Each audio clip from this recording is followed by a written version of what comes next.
Babylon நாட்டில் நேபுகாத் நேச்சார் என்ற ராஜா இருந்தான். ஒரு நாள் அவர் மிகப்பெரிய பொன் சிலை ஒன்றை உருவாக்கி, இந்த சிலையை எல்லோரும் வணங்க வேண்டும், இல்லையென்றால் கொதிக்கும் அடுப்பில் எரியப்படுவார்கள் என்று கட்டளையிட்டான்.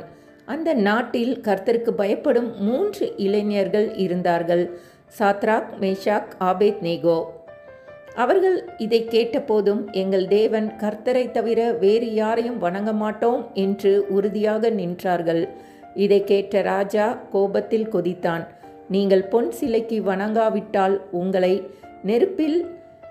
அடுப்பில் எரிந்து விடுவேன் என்றான். அதற்கு அவர்கள் அமைதியாக பதிலளித்தார்கள், எங்களை எரியும் அடுப்பில் எரிந்தாலும் எங்கள் தேவன் கர்த்தர் எங்களை காப்பாற்ற வல்லவர். ராஜாவே, நாங்கள் உன் சிலையை வணங்க மாட்டோம். அதனால் ராஜா கோபமாகி அடுப்பை 7 மடங்கு அதிகமாக சூடாக சொல்லி 3வரையும் கட்டியபடி உள்ளே தள்ளினான். ஆனால் அடுத்து நடந்ததை பார்த்து ராஜாவே அதிர்ச்சி அடைந்தான். அவன் எழுந்து, நாம் 3 எரிந்தோம் அல்லவா? ஆனால் நாம் 4 பார்க்கிறேன்.